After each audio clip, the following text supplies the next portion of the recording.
The right of the people to be secure in their persons, houses, papers, and effects, against unreasonable search and seizures, shall not be violated, and no warrant shall issue, but upon probable cause, supported by oath or affirmation, and particularly describing the place to be searched, and the persons or things to be seized. There is a provision in the Patriot Act called the National Security Letters. National security letters permit law enforcement, FBI,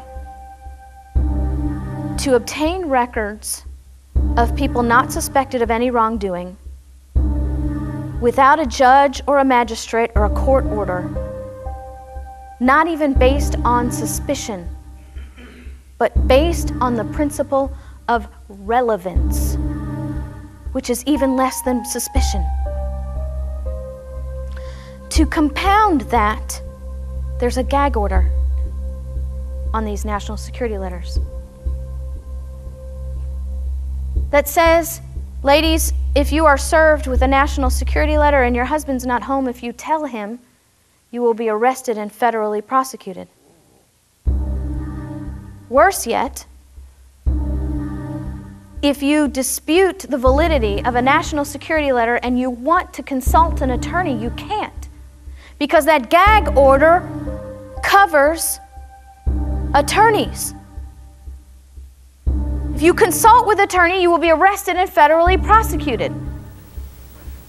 The question is this, make sure you answer it with your placards. Would you vote for or against the extension of the Patriot Act? Would you vote for or against extension of the Patriot Act?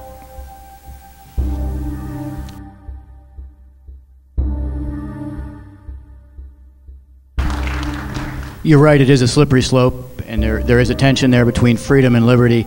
I would support reauthorizing the Patriot Act. I would support reauthorizing the Patriot Act. I would support reauthorizing the Patriot Act, and I would, in that reauthorization, we need to make sure that our liberties are protected. The reason the Patriot Act came to be, I was in Washington working for the Pentagon on 9/11. There are bad people still out there who want to do awful things to this country. It's very easy to sit here in gorgeous Southwest Florida and pretend otherwise. So I think that we do need the protections the Patriot Act gives us. I know probably a lot of people in this podium or the stage disagree with me, but I feel strongly about that. I voted against reauthorizing the Patriot Act. You know, before 9/11, which is the genesis of a lot of these things today, if our federal security agencies were actually talking to one another, they probably would have prevented those planes from going into the trade towers to begin with. So then how is the cause wholesale liberty issues with the American people? Just look at the TSA today. That thing's an abject disaster, and it needs to go away as well, and I'm glad Senator Rand Paul is leading a fight on that. But you know, what we have to really understand is liberty is not just an American issue, that's a human issue.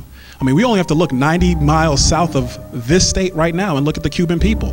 They had Maldonado, who was giving out tyranny in one form or another. And then the people chose Batista, who gave out corruption and tyranny. And now they have Castro, complete totalitarian regime where you're not even allowed to assemble without a government permit. It's a slippery slope for a reason, because history has shown us that once you start to lose liberty, it is gone for generations, and we have to begin to protect it right now.